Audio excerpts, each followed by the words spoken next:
Bueno, entonces les decía que retomando esta exploración que estamos haciendo del sistema kantiano en cuanto a su presentación, decimos que ahora lo iremos todavía indagando y aplicaremos el criterio de discernimiento espiritual de San Ignacio para entender bien lo que está de fondo en este planteamiento filosófico. Entonces, para seguir en continuidad en esta filosofía católica, en su dimensión moral, podemos decir que Kant parte del principio teórico de que todo lo que es necesario y universal pertenece al conocimiento a priori, que no puede provenir en modo alguno de la experiencia. Y esta también es como una herramienta que utiliza Kant para distinguir dos realidades distintas en cuanto al conocimiento. Él habla de a priori y de a posteriori. Para Kant, lo a priori es justamente aquello que de ninguna manera se adquiere por medio de la experiencia. O sea, sería algo no condicionado, en este caso, por la experiencia, cosa que sí ocurriría, por ejemplo, con lo que él considera el conocimiento a posteriori. Todo aquel que nosotros, en pocas palabras, hemos obtenido precisamente por esta vía, esta vía de experiencia. Así, lo que vemos es que, de hecho, lo a priori kantiano pretende establecer la autonomía como aquello que se encuentra antes de toda posible experiencia. Y por ello es que, según Kant, sería universal, es decir, no condicionado por nada ni nadie. Entonces, aquí ya vemos cómo Kant da un avance importante al definir que la autonomía como algo a priori, que por lo tanto sería universal y, en último término, algo no condicionado por nada ni por nadie. Sin embargo, algo que podemos decir al respecto es que incluso la libertad no es una idea, sino una realidad que, como ocurre con todas las demás realidades, no se percibe si no es por medio de la experiencia concreta de su respectiva realización. En este caso hablamos de la encarnación. Incluso podemos decir que Kant mismo lo confiesa abiertamente, pero sin advertirlo, cuando dice lo siguiente, que el concepto de libertad no encuentra explicación alguna, ni conciliación con lo que él llama ciertamente razón teórica. Pero aquí se observa justamente cómo el fundador de la autonomía, en sentido filosóficamente moderno, aún deseando dar a la moral un sólido fundamento y buscándolo en algo universal y necesario, yerra en su tentativa al no encontrar otro principio moral que no sea una realidad contingente, es decir, no a priori. ¿Cuál sería esta realidad? La voluntad humana. Dicho de otra manera, diga lo que diga Kant, su supuesto a priori moral proviene de un aspecto de la experiencia humana que se llama voluntad. Y eso que él mismo dijo, que la moral no se debe buscar en la experiencia. Porque de hecho la voluntad humana, para empezar, no es algo universal, sino algo en todo caso individual, lo cual ya anularía su pretensión de universalidad. Por eso Kant, y aquí empezamos a ver estos rasgos, impregnado como está del espíritu de confusión que jamás le abandona y que es por completo opuesto al espíritu de confesión, confunde la ley con la voluntad y coloca precisamente la ley en el obrar que efectúa la voluntad humana por su propia iniciativa sin algún otro motivo, es decir, a partir de su autonomía. De hecho, es en esta especie de fuerza creadora malévola que Kant coloca toda la grandeza moral del hombre, ya que el obrar libre de la voluntad sería efectuado sin ningún motivo ajeno, por supuesto, a sí mismo. Por ello dirá este filósofo, al igual que lo hace su original y oscuro inspirador, que yo me determino a mí mismo. ¿Vale? Ese es, digamos, como ya el énfasis que está poniendo Kant al momento de definir la libertad, la autodeterminación. En consecuencia, podemos decir que el mérito, por supuesto mío y solo mío, radica en esta potencia de autoafirmación por medio de la cual yo me determino en tanto independencia total de mi obrar. El infierno, por tanto, no es un castigo impuesto, sino el máximo mérito orgullosamente conseguido, Pues yo me determino a mí mismo. O sea, mi condenación es mía y solo mía. Soy yo mismo. Y Kant concluye que esta independencia es aquello que constituye esencialmente el deber. O sea, el no estar condicionados por nada ni por nadie.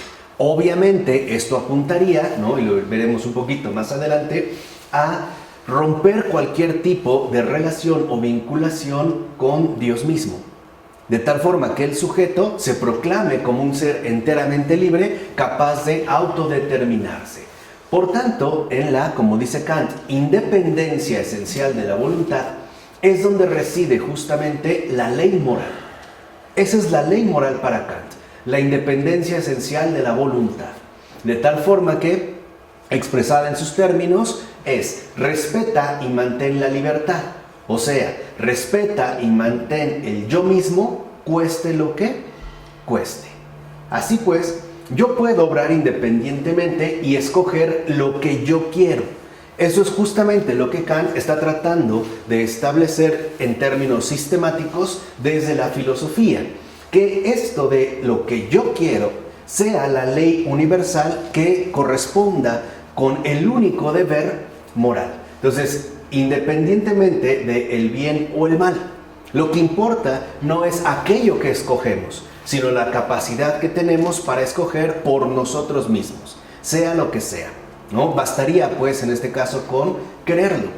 Pero estas alternativas, el bien o el mal, entonces, no importan realmente, sino el hecho mismo de que yo mismo las haya escogido porque es lo que yo mismo quiero. Entonces, ese es el deber, lo que yo mismo quiero. De tal manera que si, por ejemplo, yo escojo el cielo o el infierno, da igual. Lo importante es que esa haya sido una elección propia, es decir, un acto autónomo, ¿no? Que sea o que esté, digamos, sustentado en la pura autonomía. Entonces vemos cómo lo que yo mismo quiero es justo el contenido fundamental de la ley moral kantiana, que filosóficamente hablando adquiere el nombre de autonomía. Esto es justo lo que Kant pretende fundamentar, vuelvo a insistir, en su sistema moral. O al revés, al elaborar su sistema moral, su doctrina moral, precisamente lo que quiere es que quede definida la autonomía como aquello inviolable y universal en tanto se define como lo que yo mismo quiero. Y esta es la ley. O sea, en pocas palabras, la autonomía es convertirse uno mismo en ley universal. Nada puede intervenir conmigo. Nada. Es la única, digamos, la única validez moral es la de la autoafirmación. De tal forma que todo se coloca precisamente en aquello que el sujeto es capaz de exponer. Así pues, Kant establece la ley moral a partir de la propiedad, ciertamente dramática, que tiene la voluntad para querer, y hace de dicho querer la ley suprema en tanto modo de obrar independiente, es decir, autónomo. Entonces, para Kant, la autonomía no es más que el obrar independiente del sujeto, que no se vea coaccionado, ni influido, ni mucho menos condicionado por algún tipo de instancia ajena a él mismo. Entonces, lo que vemos en consecuencia es que la pura actividad volitiva de la voluntad, es decir, el querer por el querer mismo, como vimos antes, independientemente de qué se trate, aun siendo irracional, es para Kant la necesidad moral.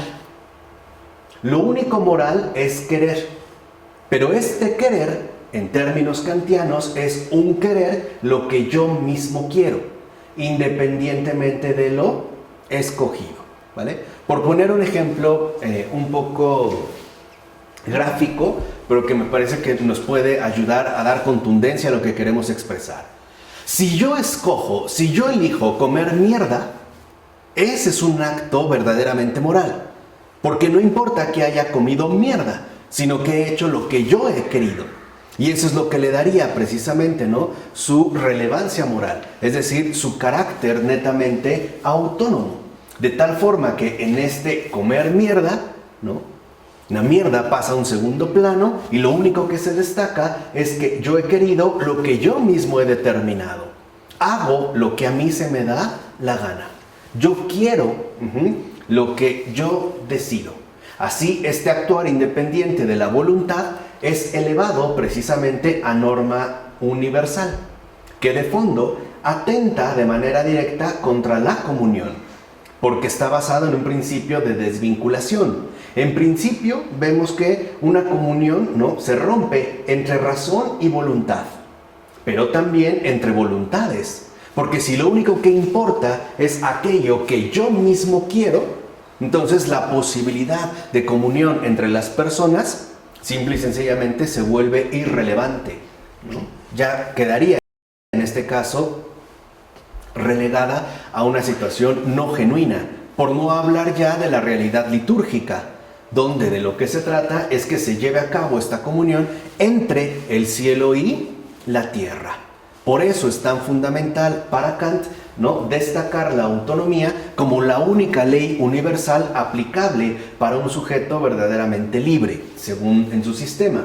Entonces, la norma suprema kantiana está como atravesada, además del espíritu de confusión, que ahorita expusimos, por el espíritu de división, ya que es evidente que la normatividad de su sistema moral hace que no quede más ley moral que la que prescribe al hombre no permitir que su libertad entre en relación con nada ni nadie más. Es decir, que por nada del mundo se viole la contundente prohibición de perder la autonomía que ostenta el yo mismo. Así pues, las acciones libres deben ser de tal modo que puedan servir de norma para todos los otros hombres. Es decir, que puedan ser emuladas y repetidas por todos los demás seres humanos sin ningún inconveniente. Incluso podríamos hablar de una especie de contagio infernal cuya dimensión pretende alcanzar la norma de ley universal en tanto pura mismidad, que de hecho es un rasgo que en estos tiempos se ve ya expuesto de manera clara en este énfasis, ¿no?, globalizante, que lo que en realidad quiere imponer es un pensamiento único, por no hablar ya de un gobierno único o de una religión única. ¿Para qué? Para que nosotros seamos exactamente iguales en todo. De tal forma que en términos bastante prácticos, por ejemplo, que incluso nuestras posibles reacciones ante diversas circunstancias estén ya de antemano previamente calculadas. O por ponerlo en términos distintos, que en el mundo 2 más 2 siempre sea 4, ¿no? Que siempre el resultado ya esté condicionado, es decir, que ya esté determinado. De tal forma que lo que Kant sugiere es una norma finalmente repetible o emulada por todos los demás, que todos se rijan finalmente bajo ese mismo principio. De ahí pues que hablamos de un contagio. En tanto, lo que se busca establecer, en pocas palabras, es la mismidad, ¿no?, el yo mismo, como el único criterio operativo para la realidad humana. Y por lo tanto, el único criterio válido para las cuestiones precisamente humanas. Apliquemos esta cuestión al caso, por ejemplo, del aborto. Aquí recae, por ejemplo, ¿no?, un aspecto bastante claro basado en esta uniformidad. Por ejemplo, si una mujer decide abortar, lo que realmente se destaca no es que haya ahí un ser humano, independientemente de que se le quiera degradar a un conjunto molecular o celular sin forma, etc., sino lo que realmente se destaca es el hecho de que ella está obligada a decidir por sí misma. Es decir, que lo que importa no es que ha abortado, sino que haga lo que ella quiere, lo que a ella le venga en gana. Y por lo tanto, cuando alguien, por ejemplo, pretendiera interferir en esa decisión, de antemano se consideraría como algo simple y sencillamente inaceptable. Porque lo único que se rescata en términos engañosamente positivos es el obrar autónomo de esta persona, en este caso de esta mujer. O sea, lo fundamental no es lo abortado, no es el homicidio cometido, sino que ella ha hecho lo que ha querido. Y por tanto, en pocas palabras, se considera que esta persona sería realmente una persona libre. Por eso se dice, tú eres libre para tenerlo o matarlo. Si lo ven, ¿no? La realidad concreta en la que se vincula se desvanece y se exalta, ¿no? Engañosamente en un lenguaje calculado en términos positivos, la libertad de la propia elección. Entonces, lo importante no es ya tener hijos o no tenerlos, sino hacer lo que uno quiere, independientemente de aquello que realmente involucre este gesto. Entonces, la autoafirmación del yo mismo se convierte en la voluntad legisladora universal, o sea, todos iguales, de la que habla Kant, la cual puede quedar expresada de la siguiente manera: no él, sino yo, solo yo mismo. Este de hecho es el imperativo moderno, solo yo mismo. Nadie tiene por qué intervenir en aquellas, digamos, elecciones que realizo, porque me considero un ser autónomo y por ende completamente libre. Lo único que importa es solo yo mismo. Desde ahí es, digamos, donde se pretende, ¿no? Enraizar el perfil del sujeto libre, al menos del sujeto modernamente libre.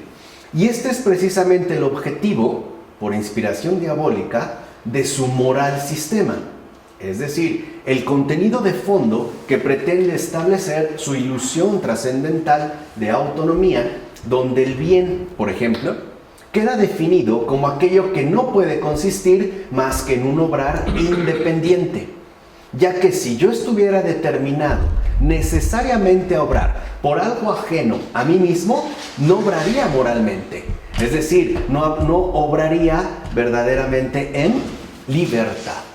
Entonces, para Kant la cuestión es muy simple. Para ser realmente libre, tengo que romper con cualquier otra coacción externa a mí.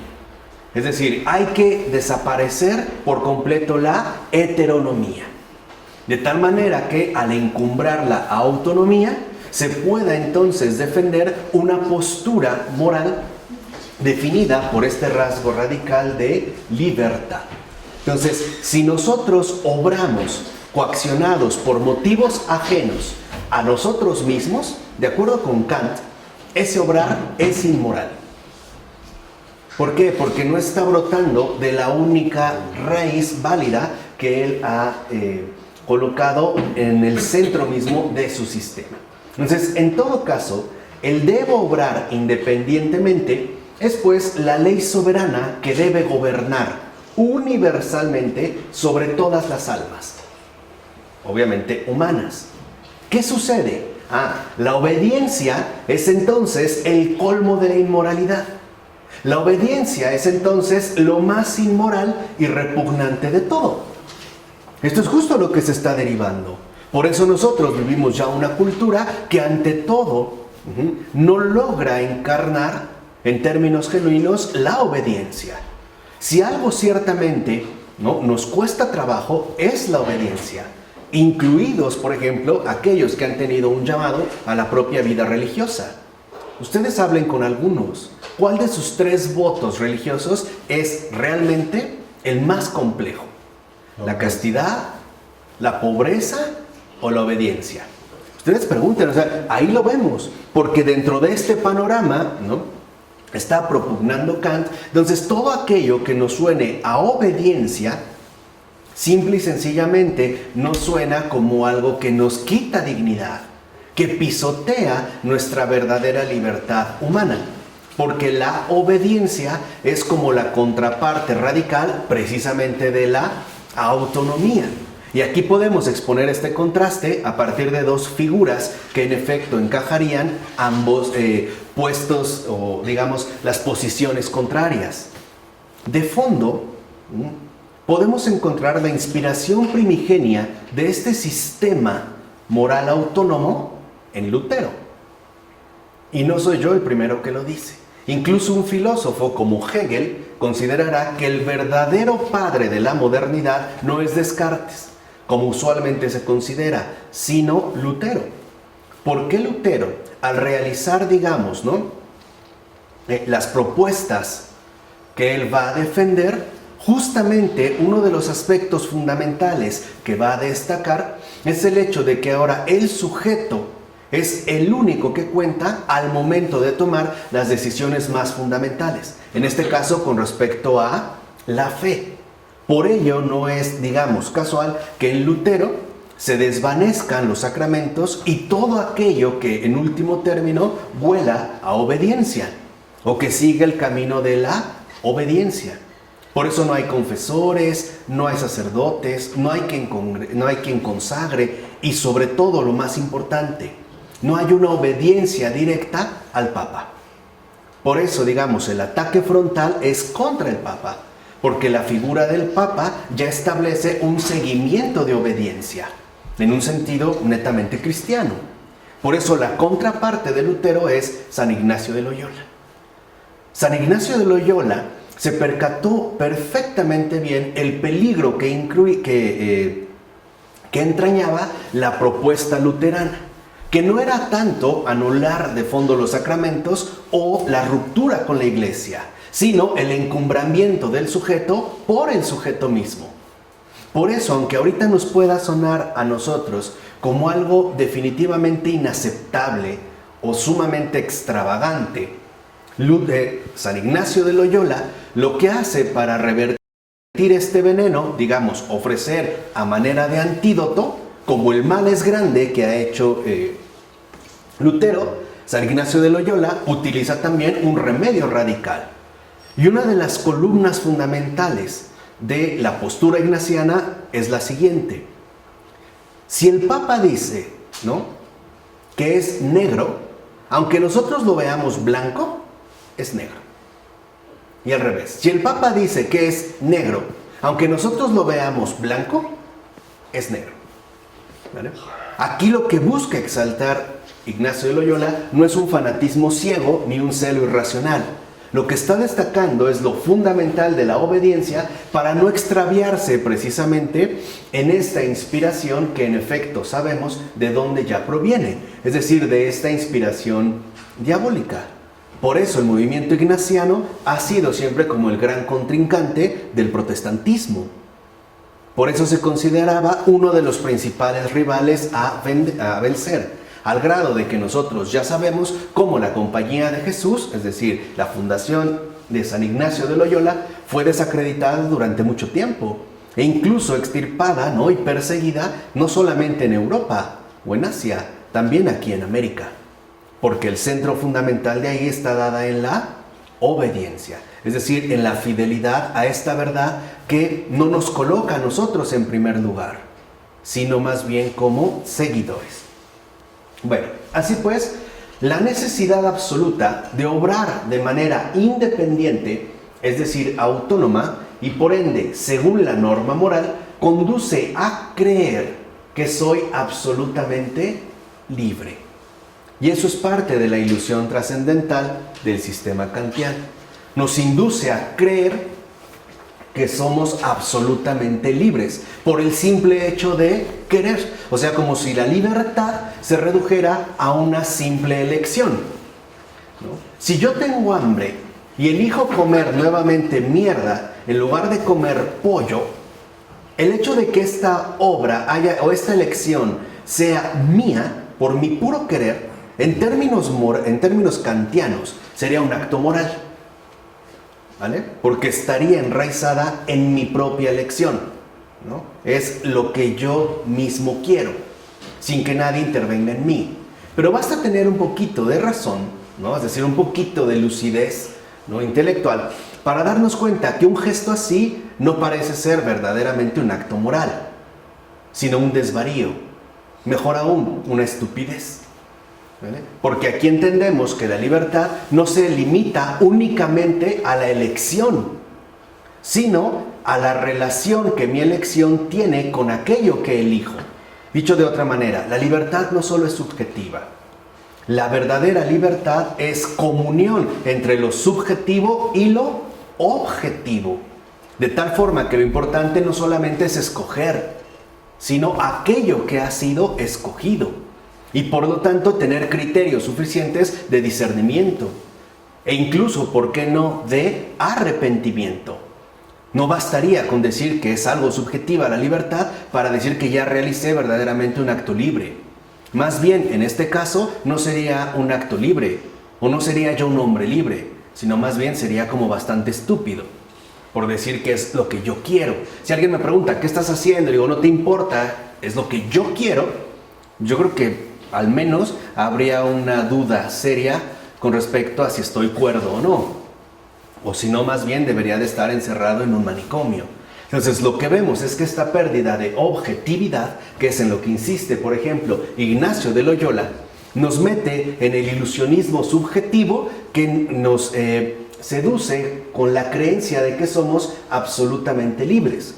De hecho, la necesidad de la ley moral de Kant depende de creerse justamente en posesión de una libertad mayor que en verdad, es decir, a la luz de la verdad, no existe.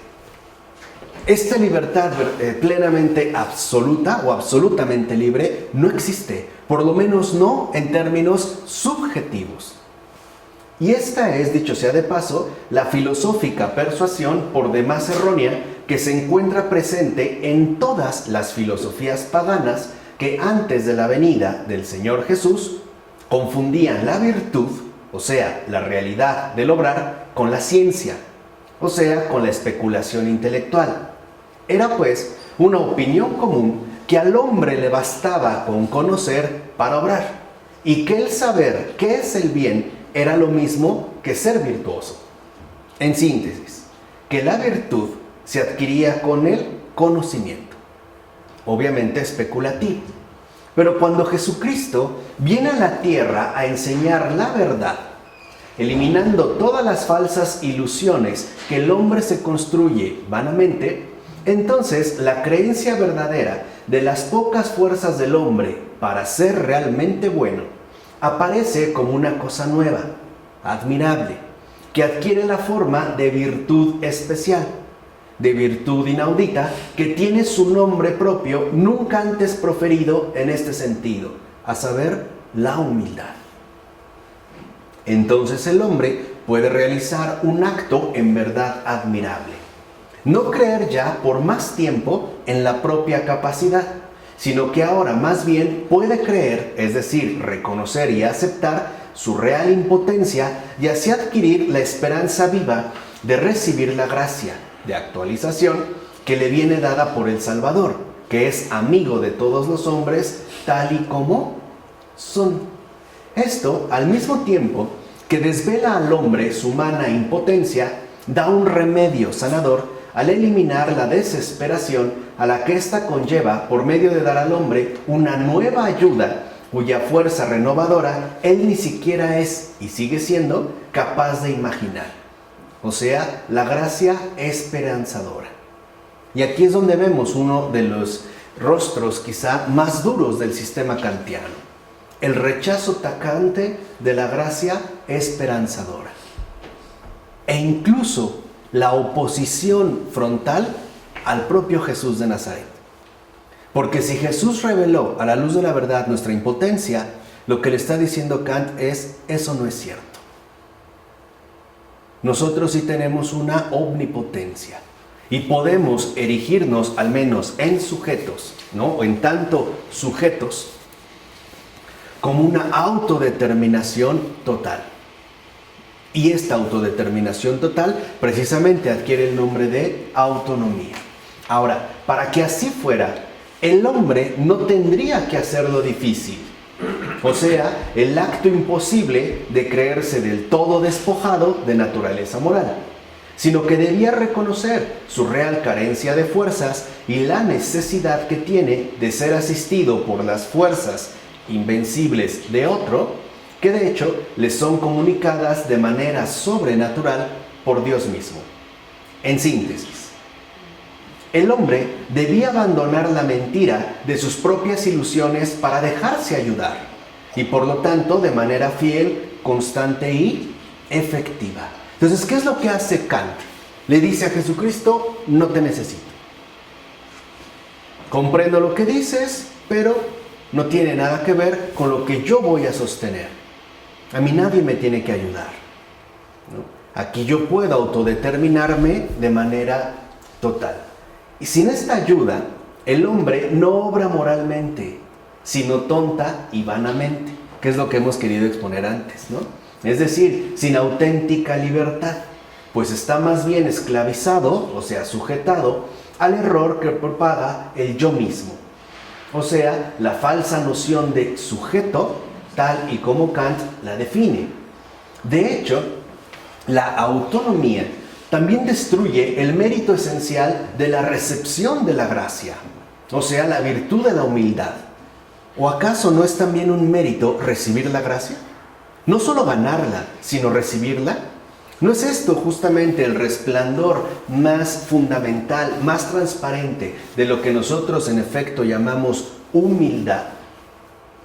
Entonces lo que vemos es que la autonomía destruye este mérito esencial, ¿no?, de la recepción de la gracia, debido precisamente a aquella supuesta autoafirmación cuya orgullosa necedad y que con engañosa solemnidad solemos llamar autonomía, rechaza ante todo la intervención de Dios. Eso es autonomía.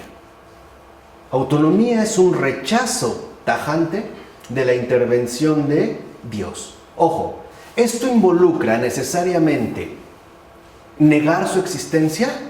No. Que es como ocurre en Kant. Y aquí es donde entra el otro peligro sutil del deísmo. El deísmo reconoce que Dios existe, pero que no es necesario que tenga una relación o vinculación con nosotros.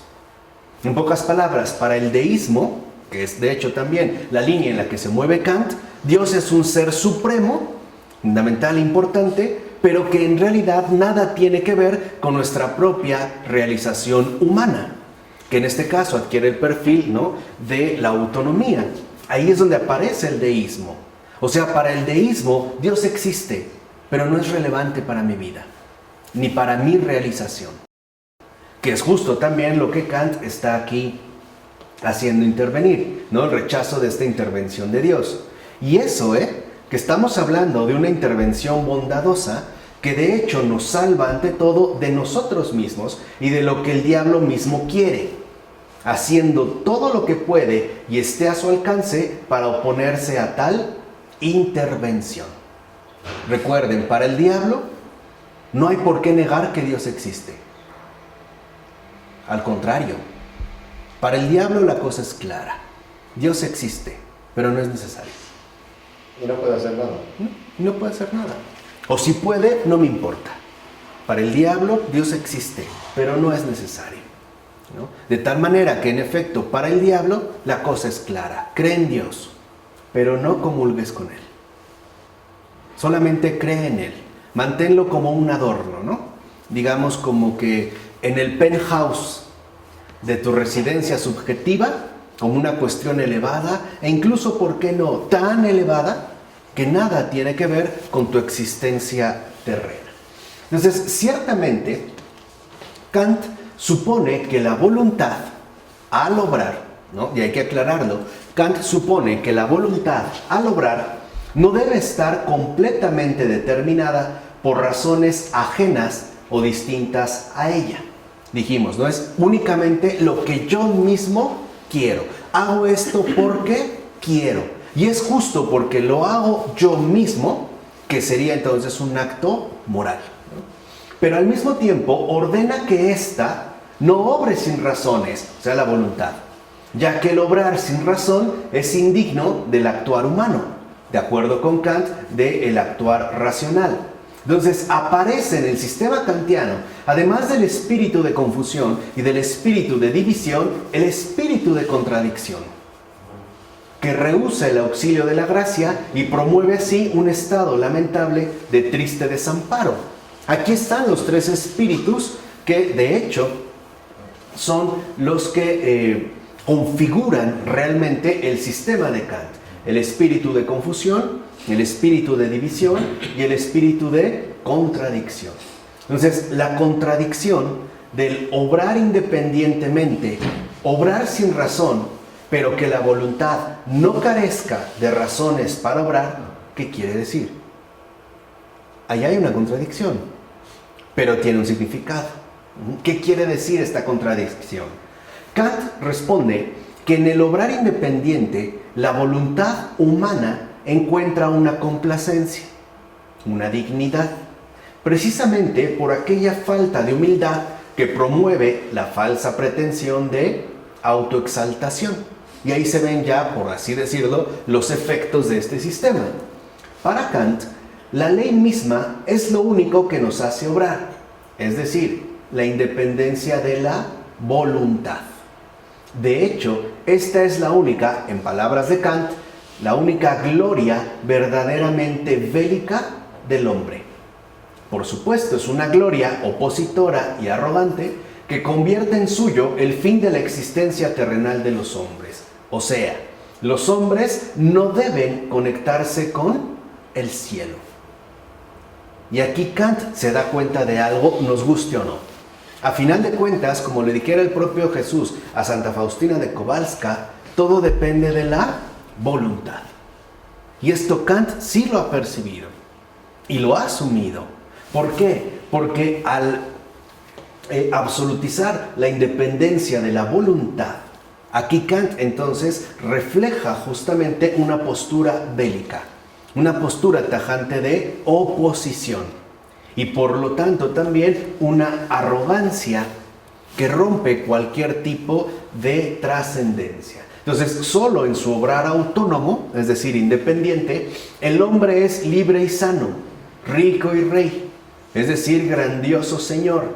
Y por nada del mundo, y menos por algo venido del cielo, debe perder su heroica majestad, ya que su triunfo mayor proviene de poseerse a sí mismo. Y esto es justamente aquello que Kant está buscando promover digamos, no solo para el sujeto, o lo que sería realmente un sujeto, sino como la norma de carácter universal que todos deberían de asumir. Poseerse a sí mismo. Entonces, el señorío kantiano es fruto de una posesión. Y esto es muy importante. El señorío kantiano, o sea, la independencia de la voluntad, es fruto de una posesión. Hay que poseerse uno mismo, ¿no? Hay que poseerse a sí mismo. A mí nadie me toca, nadie se mete conmigo. Yo me poseo a mí mismo. Justamente, ¿no? Como este símbolo diabólico de la serpiente circular que se traga a sí misma, ¿no? Que tiene la cola dentro del hocico, ¿no? Dentro de la boca. Yo me poseo a mí mismo. Aquí hay, digamos, una posesión. Posesión que a su vez genera un sentimiento sui generis. El gozo moral, triunfalista, que reproduce la ley de la autonomía en su respectivo cumplimiento o deber voluntario. Pero que nada tiene que ver ni con la inteligencia, ni con la dignidad que nos otorga la razón. Entonces, ¿qué cosa es para Kant esta voluntad de donde extrae la ley? ¿Qué cosa es esta voluntad? Es, como él mismo la define, la facultad de apetecer.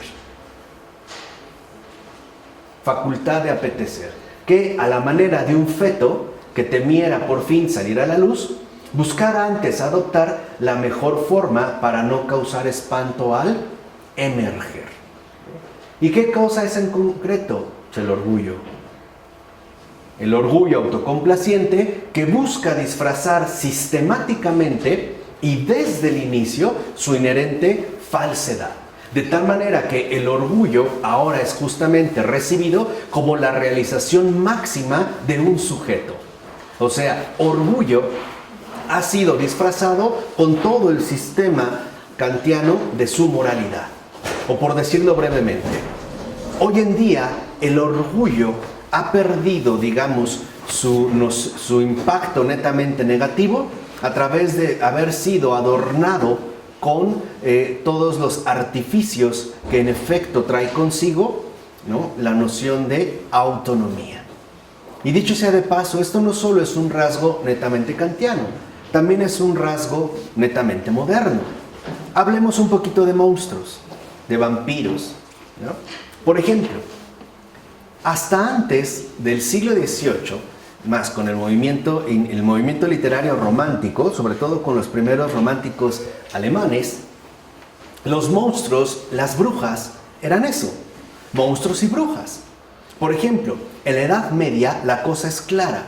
Si uno se encuentra con un demonio, si uno se encuentra con una bruja, uno lo identifica ante todo, ¿no?, por su propia fisionomía. En síntesis, los monstruos son horribles. Lo mismo ocurriría con las brujas y con cualquier otro tipo de fantasmagorías.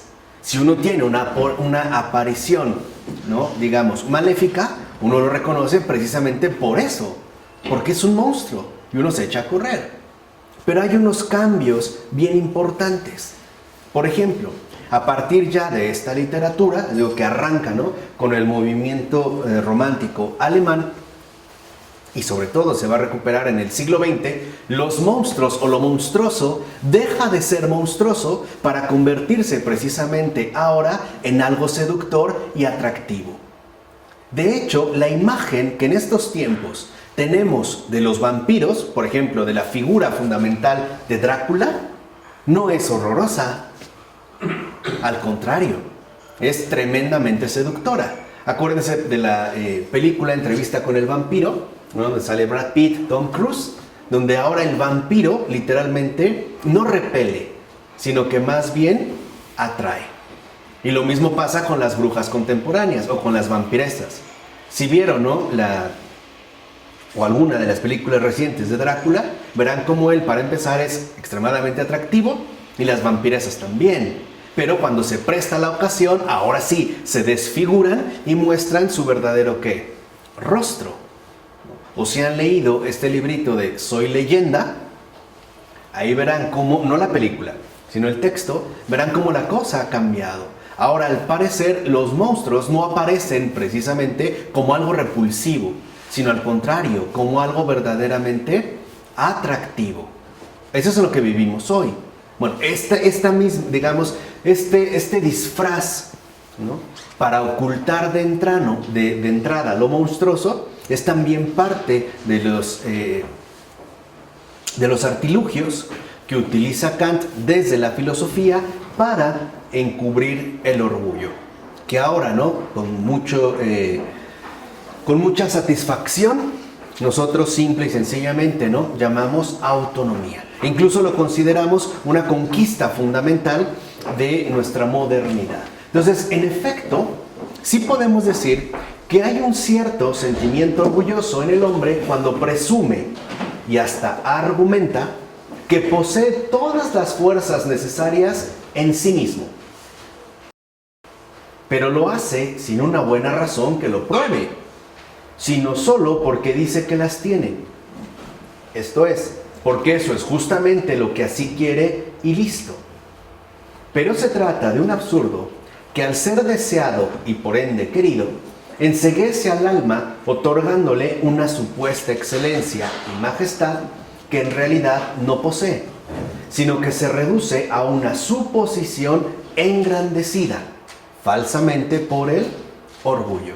Acuérdense que el orgullo también se mueve por el espíritu de desproporción.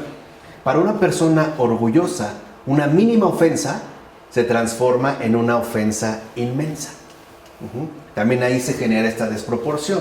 De hecho, el hombre supone que es libre porque en la sola libertad, acuérdense, subjetiva, encuentra el medio para satisfacer aquella exigencia de majestad que tanto anhela y pide. O sea, la grandeza que implicaría el obrar con independencia. Es decir, simplemente porque yo quiero y punto. Nada más. En consecuencia, el hombre es adulado por espíritus malignos que precisamente basan su propia condición independiente en tal maléfica suposición. Y una vez engañado, por así decirlo, por efecto de un malvado contagio, el hombre se deja llevar cada vez más por ese sistema cuya lógica únicamente se basa en la autoafirmación voluntaria y por ende en la autonomía del puro egoísmo que embona bastante bien con la pretensión desordenada del ser humano en tanto pretensión autónoma de autoafirmación. Asimismo, esta incitación lleva al hombre a sentir de manera irresistible, por instigación, la necesidad de mantenerse aferrado a tal mentira, cueste lo que cueste, y por tanto a rechazar y negar todo aquello que contradiga su mentirosa suposición. ¿No será, pues, una moral sugerida por el antiguo seductor o enemigo a muerte de todo ser humano, y que por eso mismo, pues es padre de toda mentira, no estamos realmente en la moral, sino en todo caso en su oscura contraparte? Tal parece entonces que la suposición kantiana de autonomía ni siquiera sería algo en verdad autónomo ni independiente, sino que es obra de una inspiración que paradójicamente proviene de otra parte, ni siquiera del propio Kant. Así pues, al quedar apresado en tal engaño, Kant coloca y pone en el mismo hombre el fin absoluto y último, haciéndolo, como dijera Pavel Florensky, un mal infinito. De ahí vendrá la idolatría del hombre que de múltiples formas se ha manifestado y que en todo caso conduce más bien al culto sacrílego del astuto instigador que siempre pretende propagar. De hecho, cada vez que se intenta elevar al hombre hasta Dios, dirá el propio Rosmini, se echa al hombre mismo hacia abajo, o sea, hacia el fondo del abismo. O sea, el mismo itinerario que su secreto inspirador. Todos debemos, ese es el mandato, todos debemos ir detrás de él.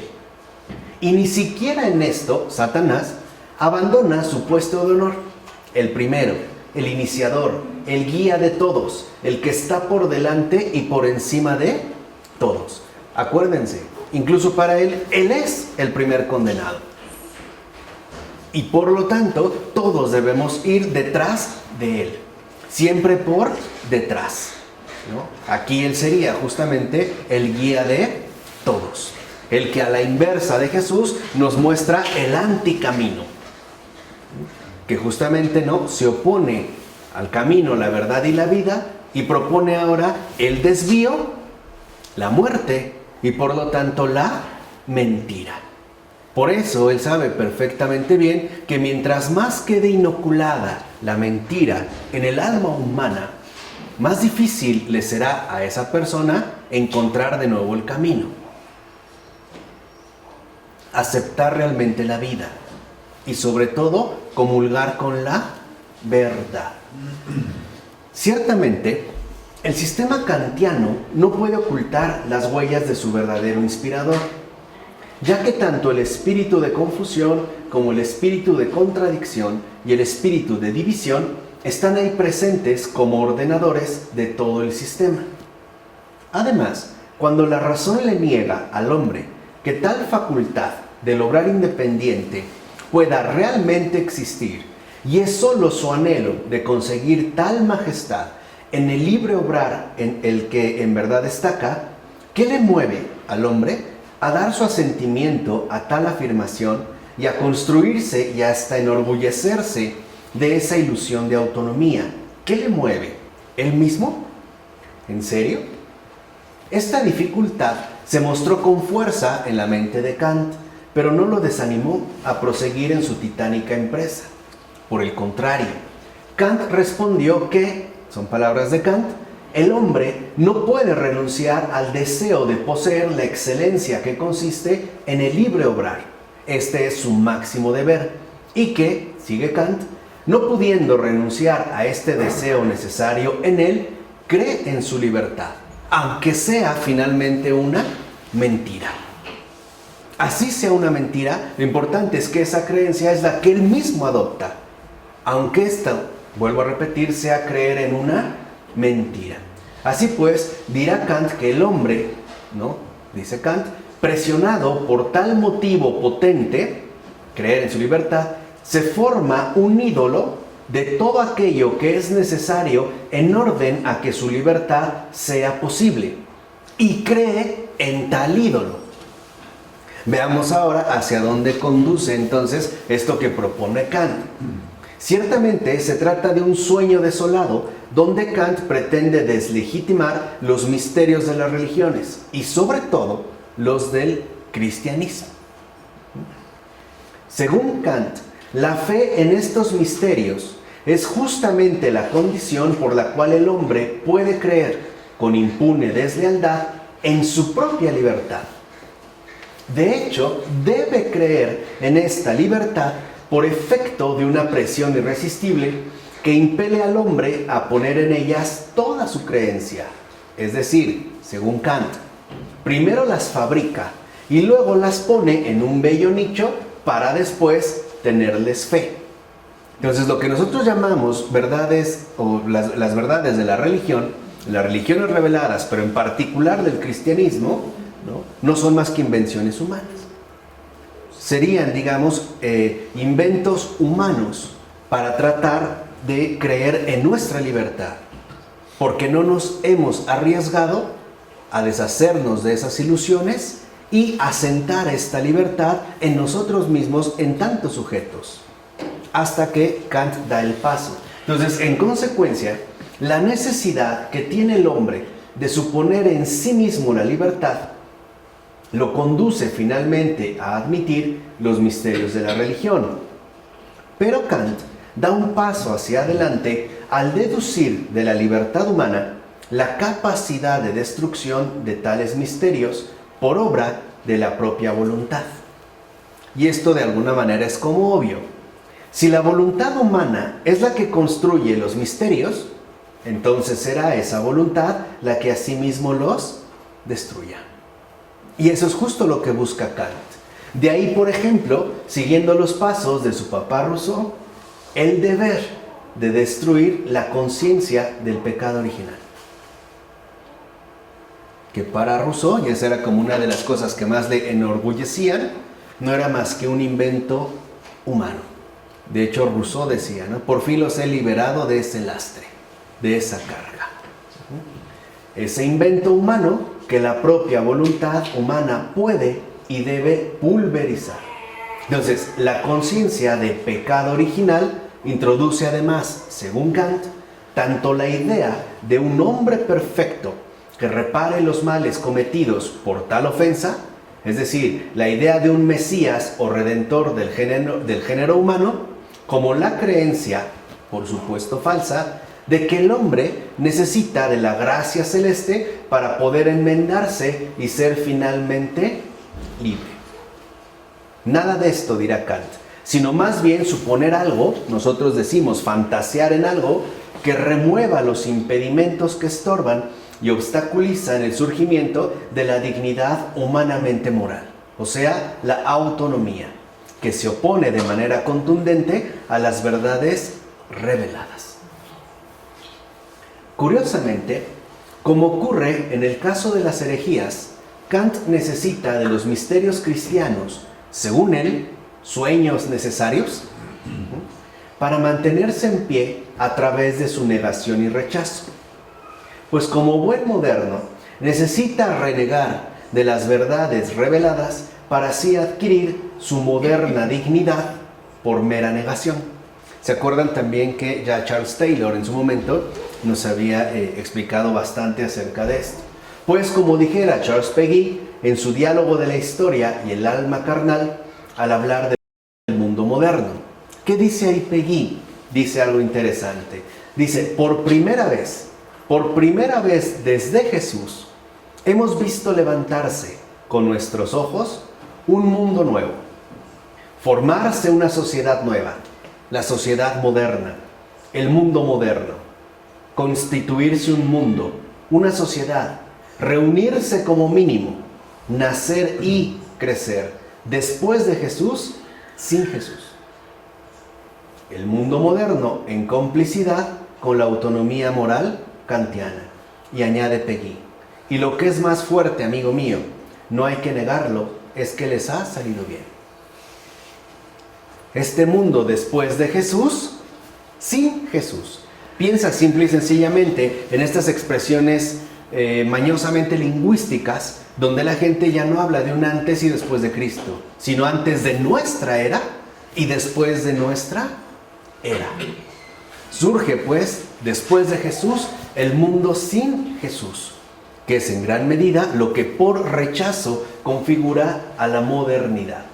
Así pues, como dijera acertadamente Fabrice Ayash, al comentar la anterior cita de Peggy, y esto lo hace Ayash en su obra, puesto que todo está en vías de destrucción, reflexiones sobre el fin de la cultura y de la modernidad, dice ahí Ayash, la modernidad pretende constituirse sin Jesús. Digamos que la ausencia de Dios y de redención es su hipótesis de trabajo. De ahí parte la postura moderna, la ausencia de Dios y de redención. En efecto, la modernidad es un proyecto de pretensión que carece por completo de contenido positivo. Lo que vemos es que este proyecto rompe con la verdad, rompe con lo que la precede, pues solo existe contra, más precisamente en contra de Jesús. Ese es el proyecto moderno. Es un proyecto literalmente en contra de Jesús. Tú ves las posturas más contemporáneas sobre las vías ecologistas, la ideología de género, todo esto que hoy en día, digamos, ya está como muchísimo más afianzado. Y verás que es justamente un contra. Piensa en esto de género. Ya no hay definición de sexos. Hay una cuestión de género que no dice nada ni aclara nada. Y que por lo tanto nos lleva a sostener que en tanto seres libres podemos definir lo que en realidad somos. De tal forma que aunque yo tenga un cuerpo masculino, pues en realidad quizás soy una niña de 2 años. Ese es mi género. O sea, no hay sexos definidos, sino que hay géneros. Por ello no es casual que también Chesterton dijera, llegará el momento en que se van a desenvainar las espadas por defender que el pasto es verde. Y es cierto. Hoy un hombre no es un hombre, una mujer no es una mujer, y si yo trato de definirlo, ahora resulta que yo soy el intolerante, ¿no? En que no está, digamos, entendiendo de qué se trata. O sea, en pocas palabras, todos los que se opongan a la mismidad, ya sabemos el costo que eso tiene. El rechazo, etcétera, etcétera, etcétera, ¿no? Nada finalmente sorprendente. Entonces, en palabras de Fabrice Ayash, la modernidad, más que anunciar, denuncia siempre. Más que reconocer la dignidad, se indigna. Posee una majestad totalmente negativa, y en eso es de lo más eficaz. Ya que ella misma crea, según su espíritu, sus propias condiciones de posibilidad, según el contra que de fondo la caracteriza y ciertamente define. Es decir, según su majestad totalmente negativa, ¿no? Ahí está, digamos, como el impulso primordial del proyecto moderno. Pero no hay que alarmarse, ya que, como bien dijera este gran filósofo, este sí filósofo, el mundo sin Jesús es exactamente el mundo en el que entra Jesús. El mundo sin Jesús es exactamente el mundo en el que entra Jesús. El mundo sin Jesús, el mundo que se alía para crucificarlo, es potencialmente el mundo que más está con Jesús, porque es el que más lo necesita. Y porque secretamente, en todo lo que tiene de positivo, en todo lo que tiene de con, ya subsiste en Él. Y esto es importante. No olvidemos, el mundo sin Jesús es exactamente el mundo en el que entra Jesús. ¿Se acuerdan que hasta San Juan lo decía en su Evangelio, no? Y la luz vino a las tinieblas, y las tinieblas no lo recibieron. Pero ahí entró. De tal manera que hoy, en esencia, la condición excepcional de este mundo sin Jesús se sigue manteniendo. Y por lo tanto es el mundo que en efecto está más necesitado de Él. Ahí hay, digamos, como una relación de fondo, una relación importante. Entonces la alegría no espera, por lo tanto, que nosotros estemos ya alegres. Jesús no espera para venir a que el mundo, ni siquiera moderno, sea santo. Jesús viene y solo pide una cosa, que no merezcamos su venida, porque entonces ya no sería una gracia, sino una vez que ha venido, que reconozcamos nuestro extravío, nuestra tristeza, o sea, autónoma, es decir, nuestros pequeños placeres trabajosos y mezquinos, sistemas morales, para que podamos arrancarnos de ellos y abrirnos a su alegría. De hecho, el que tiene la alegría de Jesús no necesita que el siglo se la dé. El infortunio es el lugar mismo de su misión. El sufrimiento del tiempo presente no es un obstáculo, sino una confirmación. La confirmación de que el apóstol ha sido colocado en ese puesto de avanzada para comunicar su alegría. O sea, la alegría crea sus propias condiciones de posibilidad. En síntesis, no perdamos nunca de vista la alegría que nos transmite la suerte de haber nacido en nuestro tiempo. Moderno, ultramoderno, posmoderno, ¿qué importa? Bajo esas categorías. Y es justo tal alegría de Jesús la que desborda y desbarata por completo el sistema estéril de la moralidad kantiana, fundado en la absoluta independencia interna del obrar humano, pero con fundamento, como hemos visto, más bien inhumano, por estar basado, es decir, inspirado, en una majestad totalmente negativa, o sea, triste. Dejemos pues de lado la ilusión tenebrosa de la autonomía, con hedor fuerte al rey de las tinieblas, a eso huele realmente la autonomía, para quedar adheridos en humildad a la alegría de Jesús, cuya presencia reporta un efecto salvador de inaudita libertad moral y sobre todo de libertad metafísica en alegre realización de comunión. Que la única ley moral sea entonces la obediencia a esa divina majestad cuya profunda metamorfosis, o sea, santificación, conforma y devuelve en plena libertad todos nuestro ser a las manos de su Creador y Señor, según los secretos designios del Espíritu de la verdad, que es la única fuente liberadora de la errorización maléfica. No hay otra, La única fuente que realmente nos libera de la errorización maléfica, la única fuente que en verdad nos rescata del abismo de las tinieblas, del error, de la mentira, de la falsedad, es el Espíritu de la verdad. No hay otro. De hecho, es el único que realmente lo puede vencer. Un humano, por muy capacitado que esté, no puede. Piensen, por ejemplo, en Platón. Platón sí tiene intuiciones grandiosas, pero al momento, ¿no?, de llegar al núcleo mismo de la verdad, se pierde. Y no es un error de Platón.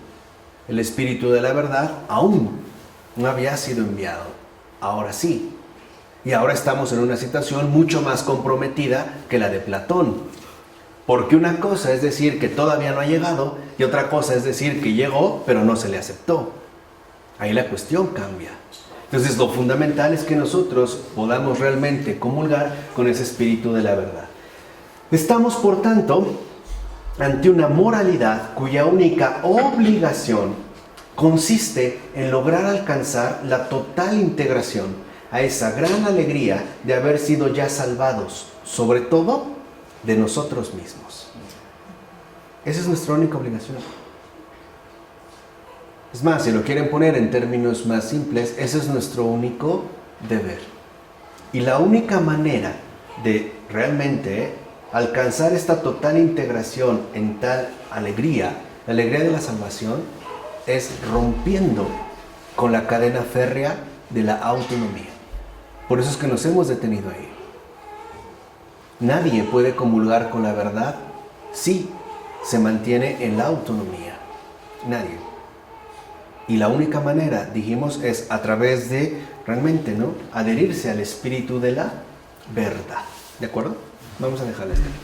En nombre del Padre, del Hijo, del Espíritu Santo. Amén.